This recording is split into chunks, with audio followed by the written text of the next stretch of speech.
नमस्कार, सलाम, सभी का स्वागत है मेरे प्यारे से यूट्यूब चैनल द ज्ञान गुंजन में। और मैं आशा करता हूं कि अभी तक आपने वीडियो को लाइक कर दिया होगा और चैनल को सब्सक्राइब कर लिया होगा, क्योंकि इस वीडियो के अंतर्गत जितने भी क्वेश्चन कराए जाएंगे बिल्कुल आपके बोर्ड एग्जामिनेशन क्लास 12 वो सॉरी 10th के लिए बिल्कुल इंपॉर्टेंट क्वेश्चन होंगे।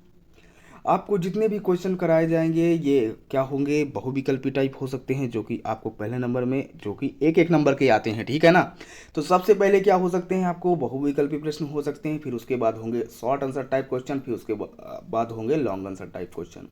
जितने भी आते हैं, आपकी यूनिट कौन सी है तो आप जानते हैं कि रिस्पायरेशन एवं रिस्पायरेटरी सिस्टम, श्वसन, जो कि आपकी यूनिट नंबर 2 है। और आपकी पहली जो भी थी यूनिट पोषण थी, जिसको हम न्यूट्रिशन के नाम से जाने जाते हैं, वो आपके इसी यूट्यूब चैनल में प्लेलिस्ट में जाइएगा, उसमें देखिएगा क्लास 10th के लिए क्या साइंस के लिए बनी हुई है, क्या कोई ऐसी क्लास नोट्स, क्या पीडीएफ बनी हुई है, आप ज़रूर जाइएगा, ठीक है। और फिर आइएगा टेलीग्राम लिंक में। टेलीग्राम लिंक मैं आपको वीडियो के डिस्क्रिप्शन में दे दूंगा, ठीक है। वहाँ से आप आपकी अपनी डाउनलोड कर सकते हैं, नोट्स डाउनलोड कर सकते हैं।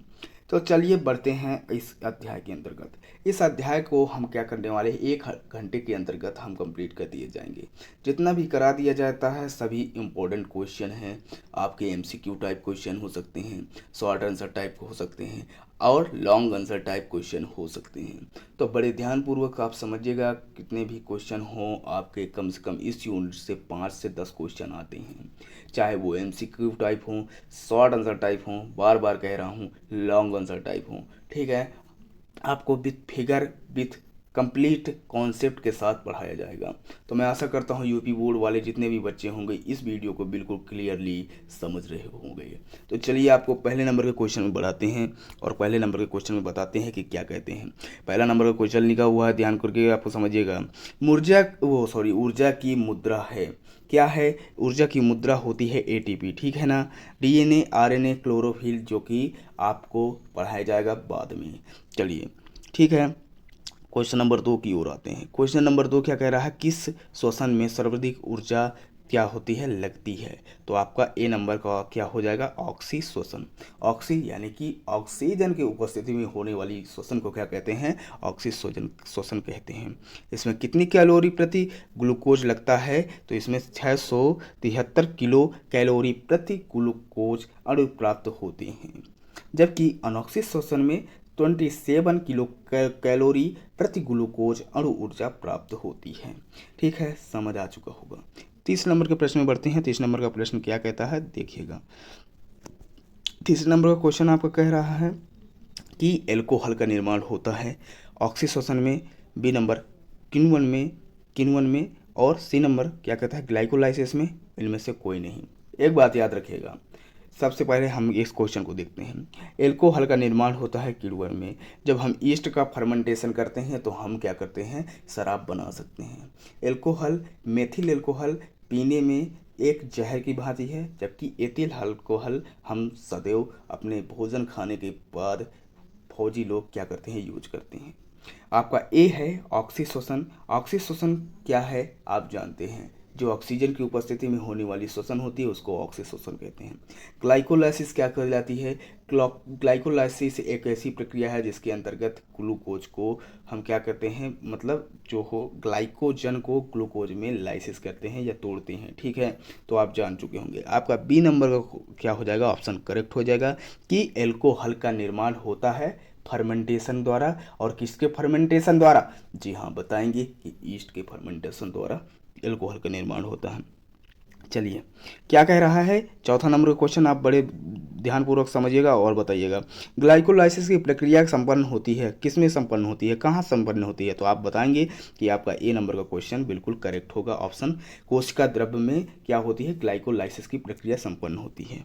अब आप इस स्टेटमेंट पढ़िएगा, थोड़ा सा नीचे लिखा गया है कि इसमें ग्लूकोज के आंशिक ऑक्सीकरण द्वारा अम्ल के 2 अणु बनते हैं, ठीक है, पायरुविक अम्ल के 2 अणु बनते हैं।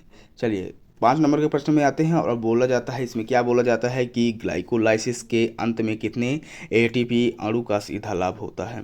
तो आप जरूर बता देंगे कि ग्लाइकोलाइसिस के अंत में मुख्य रूप से कितने, ए नंबर का जो ऑप्शन दिया गया है 2 एटीपी अणुओं का सीधा लाभ होता है। ठीक है, चलिए एटीपी का अभी तक आपने सोचा होगा कि फुल फॉर्म क्या होता है, तो इसका फुल फॉर्म होता है एडेनोसिन ट्राइफॉस्फेट। ऐसे भी क्वेश्चन पूछ सकता है।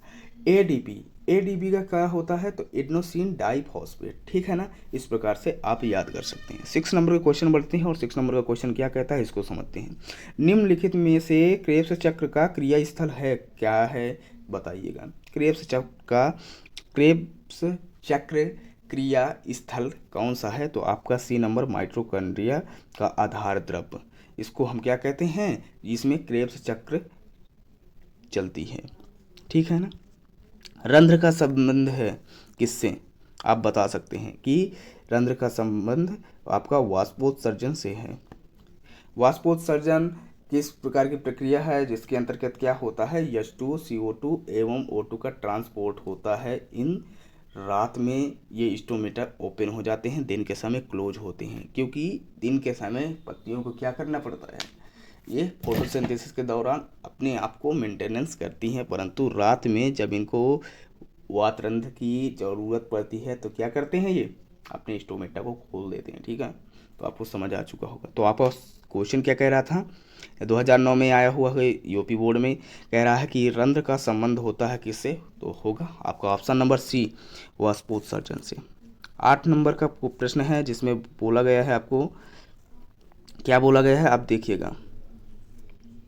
रंध्रों में द्वार कोशिकाओं की संख्या कितनी होती है, तो 2 होती हैं। ये द्वार कोशिकाओं को हम इंग्लिश में कहते हैं गार्ड सेल। गार्ड सेल इस प्रकार से कुछ होती हैं, बीन शेप की आकार की होती हैं। बीन माने सेम के बीज, ठीक है ना। इस प्रकार से ये आपकी इस प्रकार की संरचना होती है, यहाँ आपके पत्तियाँ होती हैं, ठीक है, और ये सेंटर में स्टोमेटा होता है। ठीक है, और ये क्या होती हैं, ये गार्ड सेल हैं जिनको हम कहते हैं द्वार कोशिकाएं। तो चलिए आप जान चुके होंगे स्टोमेटा के बारे में बहुत अच्छी तरीके से। ठीक है, मनुष्य के नासा मार्ग से अंदर आने वाली वायु के ताप एवं नमी की नियमन के कार्य सहायक झिल्ली है, कौन सी है, आप बता सकते हैं कि आपकी श्लेष्म कला को क्या कहते हैं। मनुष्य के नासा मार्ग में आने वाली जितनी भी वायु होती है उसको ताप को नियमन करती है और नमी लाती है। ठीक है, अब 10 नंबर के क्वेश्चन में आते हैं। 10 नंबर का क्वेश्चन क्या कहता है कि श्वास नली की लंबाई कितनी होती है, तो आप बता सकते हैं कि श्वास नली की लंबाई आपकी 10 से 12 सेंटीमीटर होती है। ठीक है, चलिए मनुष्य की श्वास नली की दीवार में होती हैं, तो क्या होती हैं, सी आकार की उपस्थियाँ, ओ आकार की उपस्थि या क्या सी आकार की अस्थि। तो आप बोलेंगे कि ए नंबर का क्वेश्चन क्या हो जाएगा, बिल्कुल करेक्ट हो जाएगा कि सी आकार की उपास्थि, ये क्या है, आपकी मनुष्य की श्वास नली में पाई जाती हैं। ठीक है, अब बातें हैं 12 नंबर के क्वेश्चन में। 12 नंबर का क्वेश्चन क्या कहता है, बड़ी ध्यानपूर्वक समझिएगा। फुफ्फुस गुहा में भरे तरल का क्या कार्य है, फेफड़ों को सुरक्षा करना, फुफ्फुस वर्ण को नम तथा चिकना बनाना, फुफ्फुस सावरण को घर्षण मुक्त रखना, या डी नंबर उपरोक्त में से सभी। तो आपका डी नंबर क्या हो जाएगा, करेक्ट आंसर हो जाएगा। ठीक है, 12 नंबर का क्वेश्चन भी बिल्कुल समझ आ चुका होगा। चलिए बढ़ते हैं आपके 13 नंबर के क्वेश्चन में। और 13 नंबर का क्वेश्चन क्या कहता है, देखते हैं। मनुष्य के शरीर में फेफड़ों की संख्या कितनी होती है, भैया ये 2 होती हैं। ठीक है ना, दायां फेफड़ा और बायां फेफड़ा, जिसे हम फेफड़ा को क्या कहते हैं, लंग्स कहते हैं, लेफ्ट साइड और राइट साइड ये प्रेजेंट होते हैं। ठीक है, यदि हार्ट की संख्या पूछा तो 1 ही होता है। ठीक है, हार्ट में यदि चैम्बर की संख्या पूछता है तो 3 होते हैं, और 4 होते हैं। 3 किन में होते हैं, एम्फीबियन में होते हैं। ठीक है ना, तो उसको हम डिटेल में पढ़ेंगे जब हम सर्कुलेटरी सिस्टम पढ़ेंगे। ठीक है, अब आते हैं दायां फेफड़ा में कितने पिंड में बटा होता है। तो जब आप हायर क्लास में जाएंगे तो आपको फेफड़ा का क्या कराया जाएगा, आपको क्या कराया जाएगा, एक प्रैक्टिकल टाइप में कराया जाएगा, जिसमें बताया जाएगा कि आपके दाएं जो आपका राइट वो है लंग्स है, उसमें आपके कम से कम कितने 3 चैम्बर पाए जाते हैं। अब 3 चैम्बर किस प्रकार से, उसमें एक इस प्रकार की नॉच टाइप में होगी, कटाव होगा, जो कि उसको बाहरी रूप से क्या करेगा, दिखेगा कि वो 2 भागों में इसको विभक्त कर रहा है। ठीक है, ऐसा है। फिर वाई कोश यानी कि एल्वेलाई किन के कोशिकाओं से बनता है, तो आप बता सकते हैं कि ये सल की उपकला से बनता है। ठीक है, अब आते हैं 16 नंबर के क्वेश्चन। और 16 नंबर के क्वेश्चन के क्या कहते हैं, देखिएगा बड़े ध्यानपूर्वक समझिएगा। 16 नंबर का क्वेश्चन क्या कह रहा है कि मानव शरीर यानी कि ठीक है ना। क्या कह रहा है कि मानव शरीर में फेफड़ों के भीतर गैसीय विनिमय का संबंध मुख्य रूप से संरचनाएं कौन सी करती हैं, तो भैया ये वायु कोश कहती हैं, जिनको हम क्या करते हैं, एल्वोलाई भी बोलते हैं। 17 नंबर का क्वेश्चन, वायुमंडल में श्वसनांगों द्वारा शुद्ध वायु ग्रहण करना और अशुद्ध वायु को बाहर निकालना कहलाता है, क्या कहलाता है बताइएगा। बी नंबर का श्वासोच्छवास, सॉरी भैया, ये आपका श्वासोच्छवास कहलाता है। हीमोग्लोबिन महत्वपूर्ण भूमिका निभाता है, किसमें निभाता है, ये श्वसन में निभाता है, ठीक है ना। हीमोग्लोबिन कहाँ पाया जाता है, तो ब्लड में पाया जाता है, आरबीसी में, जिसको हम बोलते हैं रेड ब्लड कार्पल सेल, जिसमें हीमोग्लोबिन पाया जाता है, जिसके कारण वह क्या होती हैं, लाल रंग की होती हैं, जिसे हम कहते हैं खून, ठीक है। चलिए 19 नंबर के क्वेश्चन में बढ़ते हैं। 19 नंबर के क्वेश्चन में क्या कहते हैं कि लाल रुधिर अणु यानी कि आरबीसी ऑक्सीजन का परिवहन निम्नलिखित में से किस रूप में करते हैं, क्या आप बताएंगे। यस, आप बताएंगे कि ये ऑक्सी हीमोग्लोबिन के रूप में क्या कहते हैं, आरबीसी किसका ट्रांसपोर्ट करते हैं, ये ऑक्सीजन का ट्रांसपोर्ट करते हैं, ठीक है ना। अब आते हैं फेफड़ा का मूल सामर्थ्य। फेफड़ा का मूल सामर्थ्य क्या होता है, आप बता सकते हैं कि फेफड़ा का मूल सामर्थ्य होता है अंतः श्वसन सामर्थ्य यानी कि इंस्पायरेशन कैपेसिटी प्लस कार्यात्मक अवशेष वायु का आयतन, ठीक है। तो आपका ऑप्शन क्या हो जाएगा, ए बिल्कुल करेक्ट हो जाएगा, आप ध्यान करके समझिएगा, ठीक है। चलिए बढ़ते हैं आगे और बताते हैं आपको ये क्वेश्चन किस प्रकार से दिया गया है। अब देखिएगा ये क्वेश्चन है, आप यहाँ से आपके चालू हो चुके हैं short answer type question, type question, ठीक है। अब आप देख लीजिएगा, ठीक है, आपके शॉर्ट आंसर टाइप क्वेश्चन ये शुरू हो रहे हैं। क्या लिखा है, पहला क्वेश्चन देखिएगा, यहाँ पास लिखा है श्वसन तथा दहन में अंतर लिखिए। तो चलिए उत्तर पढ़ते हैं और थोड़ा जूम कर लेते हैं और आपको बताते हैं, ठीक है, कि किस प्रकार से क्या होता है अंतर श्वसन तथा दहन में। आप पढ़िएगा और बताइएगा। लिखा है श्वसन एक जैविक प्रक्रिया है, ठीक है, जबकि दहन एक अनियंत्रित रासायनिक क्रिया है। श्वसन में कम ऊर्जा लगती है जबकि दहन में अत्यधिक ऊर्जा उत्पन्न होती है। श्वसन एक ऊष्मा शोषी क्रिया है और ये दहन आपकी ऊष्मा क्षेपी क्रिया है। तो आपको ये अंतर आपको जो भी हैं समझ आ चुके होंगे। तो आपका कहाँ से कहाँ तक आपका गलत हो सही होगा, यहाँ से आपका क्वेश्चन शॉर्ट आंसर टाइप इतना करेक्ट हो जाएगा, ठीक है। आते हैं प्रश्न नंबर 2 में, और प्रश्न नंबर 2 क्या कहता है, वो 2 नंबर, ये 2 नंबर है, ठीक है ना। हाँ, इसमें देखते हैं क्या कहता है, उस श्वसन प्रक्रिया का नाम लिखिए जिसमें O2 की आवश्यकता नहीं होती। तो सबसे पहले याद रखिएगा कि जो O2 की अनुपस्थिति में जो श्वसन क्रिया होती है उसे अनॉक्सिक श्वसन कहते हैं। तो आपका पहला पॉइंट में ही लिखा हुआ है अनॉक्सिक श्वसन में ऑक्सीजन की आवश्यकता नहीं होती। इस क्रिया में ग्लूकोज का पूर्ण ऑक्सीकरण नहीं होता, अतः एल्कोहल C2H5OH जिसे हम बोलते हैं एथिल एल्कोहल, ठीक है, तथा CO2 बनते हैं, इसमें ग्लूकोज के एक अणु से ATP के 2 अणु बनते हैं, ठीक है। आप जान चुके होंगे कि अनॉक्सिक क्रिया क्या है, ठीक है। चलिए आते हैं आपके नंबर तीसरे क्वेश्चन में, और तीसरे नंबर के क्वेश्चन में क्या कहता है कि पादपों में वायवीय श्वसन के अंतिम उत्पाद के नाम बताइए। आप बता सकते हैं क्या, यस बता सकते हैं कि पादपों में वायवीय श्वसन के उपरांत भोजन का पूर्णतया ऑक्सीकरण होकर CO2.H2O तथा ऊर्जा निर्माण होता है। आप जानते हैं क्या होता है, पादपों में वायवीय श्वसन के अंतिम उत्पाद के नाम किस प्रकार से आप लिखेंगे, आपको मालूम होना चाहिए कि जब हमारे शरीर में, ठीक है, जब हमारे शरीर में क्या होती है, आप हमारे शरीर में क्या, प्लांट को ले लीजिए, ठीक है। अब प्लांट को जब आप लेंगे तो उसमें आपको मालूम चलेगा कि इस प्रकार से क्या प्रक्रिया है। जब ये फोटोसिंथेसिस की प्रक्रिया होती है, हमारे शरीर में लीजिए, ठीक है ना, ठीक है। तो आपको क्या समझ आएगा 4 नंबर के क्वेश्चन में कि पादपों में वायु श्वसन के अंतिम उत्पाद के नाम बताइए। तो पादपों में वायवीय श्वसन के अंतिम उत्पाद के नाम कौन कौन से हैं? पादपों में वायवीय श्वसन के उपरांत भोजन का पूर्णतः ऑक्सीकरण होकर CO2 H2O तथा ऊर्जा मुक्त होती है। अब बोल रहा है कि ऑक्सी तथा अनॉक्सी श्वसन में अंतर बताइए। 5 नंबर का प्रश्न है, आप देख पा रहे हैं।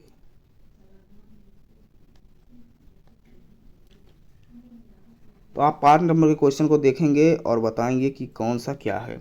ऑक्सी तथा अनॉक्सी श्वसन में अंतर आपको बताना है, तो सबसे पहले आप समझिएगा। यहाँ पर लिखा नहीं है, मैं बताता हूँ। ऑक्सी श्वसन क्या होती है? वो श्वसन प्रक्रिया जिसमें ऑक्सीजन की क्या करती है? रिक्वायर या मांग होती है, या हम कह सकते हैं कि ऑक्सीजन की उपस्थिति में होने वाली प्रक्रिया को क्या कहते हैं? ऑक्सी श्वसन कहते हैं। तथा ऑक्सीजन की अनुपस्थिति में होने वाली श्वसन को क्या कहते हैं? अनॉक्सी श्वसन कहते हैं। ऑक्सी श्वसन में ऊर्जा की मात्रा क्या होती है? अधिक लगती है, जबकि अनॉक्सी श्वसन में ऊर्जा की मात्रा कम लगती है। आपको 2 ही अंतर लिखना है, जो कि क्या होंगे? आपको इम्पोर्टेंट है, ठीक है। अब आते हैं 6 नंबर के क्वेश्चन में, जिसमें बोला गया है कि नासा बेस्मो में स्थित रोमाव के कार्य बताइए। आपने देखा होगा कि नाक के अंदर कुछ हेयर पाए जाते हैं। उनका कारण क्या होता है? काम क्या होता है? तो उसका ये काम होता है कि क्या होता है कि वो अपना बढ़िया, अरे यार देखिए, नासा गुहा में स्थित रोमाप दूषित श्लेष्म को भीतर की ओर ग्रसनी में या बाहर की ओर नसिका में भेजते हैं। उनका मेन कार्य क्या होता है कि जितनी भी वायु आ रही है उसके साथ कितने होते हैं? मॉलिक्यूल, छोटे छोटे धूल के कण होते हैं, ठीक है। तो वो धूल के कणों को क्या करती है? वो स्टक करती है, रोकती है कि भैया आप अंदर नहीं जाओगे। आप यदि जाते हैं अंदर तो किसी को एलर्जी हो सकती है, किसी भी प्रकार का रोग हो सकता है, रिस्पायरेटरी सिस्टम में कोई कमी आ सकती है, ठीक है। तो ये सब कार्य होते हैं नासा बेस में पाए जाने वाले रोमाप यानी कि बाल को, ठीक है। चलिए 7 नंबर के क्वेश्चन में आते हैं। 7 नंबर का क्वेश्चन क्या कहता है? आंतर नासा पट किसे कहते हैं? इसका कार्य बताइए। तो आपका लिखा है यहाँ पर 7 नंबर का प्रश्न। 7 नंबर का प्रश्न कह रहा है कि मनुष्य के मुख के ऊपर एक जोड़ी बाह्य नासा रंध्र स्थित होते हैं। नासिका तथा दोनों नासा रंध्रों के बीच में पट होता है, जिसे आंतर नासा पट कहते हैं। इसी पट के प्रत्येक नासा रंध्र अपनी ओर के नासा मार्ग में खुलता है। तो आपको मालूम चलेगा होगा कि जो आपका प्रश्न कहा गया है कि आंतर नासा पट किसे कहते हैं, ठीक है। तो अब आते हैं अपने 8 नंबर के प्रश्न में। 8 नंबर का प्रश्न क्या कहता है उसको बड़े ध्यानपूर्वक समझते हैं और बताते हैं। कहता है सौर यंत्र क्या है? सौर यंत्र यानी कि बोल रहा है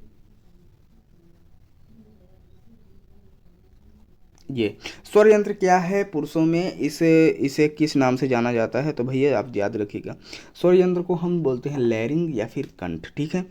वायुनाल में सौर यंत्र एक छोटे बक्से के समान होता है। ये पुरुषों में गले के सामने बाहर की ओर उभरा दिखाई देता है, जिसे टेटुआ या एंडम्स एम्पल के नाम से जाना जाता है।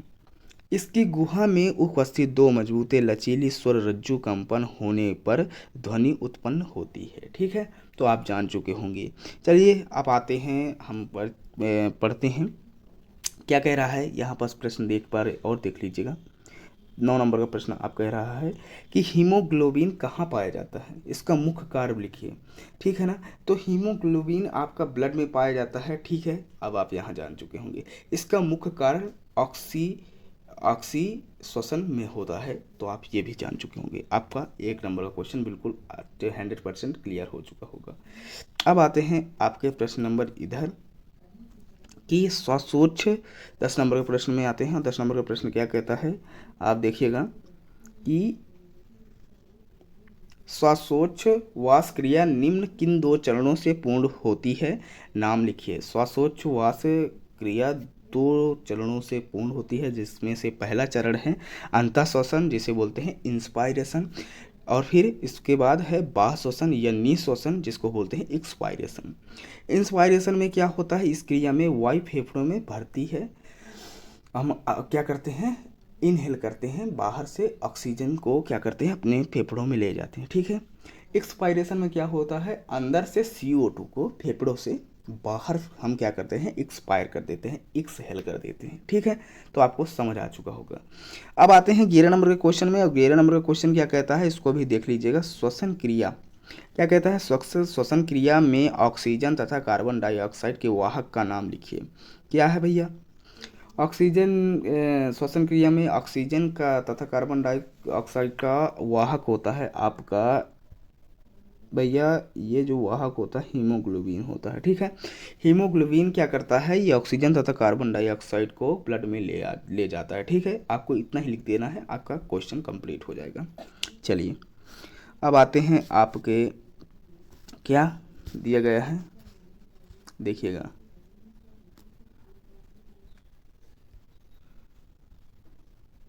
देखिए क्या कह रहा है, वही क्वेश्चन है जो हमने पहले 2 नंबर के क्वेश्चन से उठाया था, अब ये आपको पहला नंबर आ गया है। श्वसन को परिभाषित कीजिए, ये आपको बहुत इंपॉर्टेंट क्वेश्चन है, देखिए कितनी बार आ चुका है, देख लीजिएगा। तो श्वसन को परिभाषित कीजिए, एक दिया गया है पहला प्रश्न, और फिर अथवा करके दिया गया है। श्वसन क्रिया को परिभाषित कीजिए तथा बताइए कि इस क्रिया में किस प्रकार ऊर्जा ATP में स्थानांतरित होती है। चलिए देखते हैं क्या कहता है। श्वसन जीवित कोशिका में होने वाली उन सभी एंजाइमिक अभिक्रियाओं को कहते हैं जिनमें ऑक्सीजन की उपस्थिति या अनुपस्थिति में कार्बनिक पदार्थ का ऑक्सीकरण होता है तथा ऊर्जा मुक्त होती है। इस ऊर्जा को विशेष ATP अणुओं में विभवीय ऊर्जा के रूप में संचित किया जाता है। ठीक है, और क्या लिखा है यहाँ पास, आपकी एक क्रिया दी गई है, एक अभिक्रिया दी गई है जिसको आप देख सकते हैं, ये देखिए। ठीक है, इसमें बोल रहा है कि भोज्य पदार्थ तथा ऑक्सीजन को जैसे ही मिलाते हैं एंजाइम की उपस्थिति में 25 से 45 डिग्री सेंटीग्रेड के तापमान में, तो क्या बनता है, कार्बन डाइऑक्साइड बनता है, जल बनता है, ऊर्जा बनती है। ऊर्जा की इकाई क्या कहलाती है, ATP, जिसको बोलते हैं एडेनोसिन ट्राइफॉस्फेट। ठीक है, चलिए आप यहाँ तक आप कंप्लीटली समझ चुके होंगे। चलिए अब आते हैं आपके प्रश्न नंबर 12 में, और प्रश्न नंबर 12 भी देखिए आपका यूपी बोर्ड 2000 कितने में आ चुका है, ये 10 में आ चुका है। ठीक है ना, क्या बोल रहा है, कोशिकीय श्वसन किसे कहते हैं, कोशिका के भीतर ग्लूकोज के ऑक्सीकरण से ऊर्जा मुक्त होना तथा CO2 का बनना कोशिकीय श्वसन या आंतरिक श्वसन कहलाता है। आपको ध्यानपूर्वक समझना पड़ेगा। बोल रहा है कोशिकीय श्वसन क्या होता है, कोशिका के भीतर क्या होता है, ग्लूकोज में के ऑक्सीकरण से ऊर्जा मुक्त होना तथा CO2 का बनना कोशिकीय श्वसन या आंतरिक श्वसन कहलाता है। कोशिकीय श्वसन सभी जीवित कोशिकाओं में होता है।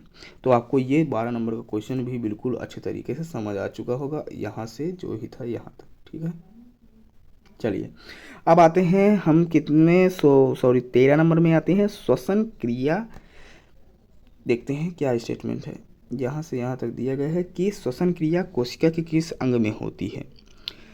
तो आप उत्तर देखिएगा कि श्वसन क्रिया कोशिका के कोशिका द्रव्य तथा माइटोकॉन्ड्रिया में होती है। ठीक है ना, कोशिका श्वसन को 2 भागों में विभाजित किया गया है, पहला ग्लाइकोलाइसिस, फिर दूसरा क्रेब्स चक्र। ठीक है, ग्लाइकोलाइसिस किसे कहते हैं, यह क्रिया कोशिका द्रव्य में संपन्न होती है। ठीक है, और क्रेब्स चक्र क्या है, यह क्रिया माइटोकॉन्ड्रिया के आधार द्रव्य में संपन्न होती है। तो मैं आशा करता हूं कि आपको ये 13 नंबर का क्वेश्चन भी बिल्कुल अच्छे तरीके से समझ आ चुका है। अब 13 नंबर के क्वेश्चन के बाद आते हैं 14 नंबर के क्वेश्चन। 14 नंबर के क्वेश्चन को देखते हैं और बड़े ध्यानपूर्वक समझते हैं। यह है आपका 14 नंबर का क्वेश्चन। क्या बोल रहा है, ग्लाइकोलाइसिस का अंतिम उत्पाद क्या है। तो ग्लाइकोलाइसिस का अंतिम उत्पाद होता है पायरुविक अम्ल। ग्लाइकोलाइसिस देखिए यहाँ बस पढ़िएगा, क्या कह रहा है कि पायरुविक अम्ल ग्लाइकोलाइसिस का अंतिम उत्पाद है। ग्लाइकोलाइसिस में बना पायरुविक अम्ल O2 की उपस्थिति में कोशिका द्रव्य से माइटोकॉन्ड्रिया में प्रवेश करता है, जहां इसका वायवीय ऑक्सीकरण जिसे बोलते हैं ऑक्सी श्वसन होता है तथा सर्वप्रथम एसिटल को एंजाइम A बनता है। तो आपका ये शॉर्ट आंसर टाइप जितने भी 14 क्वेश्चन करा दिए गए हैं, ये आपके लिए बिल्कुल अमृत के समान है। आप देख लीजिएगा बोर्ड एग्जाम में इन्हीं क्वेश्चन को रिपीट कर दिया जाएगा। ठीक है, देख लीजिएगा। तो चलिए अब आते हैं लॉन्ग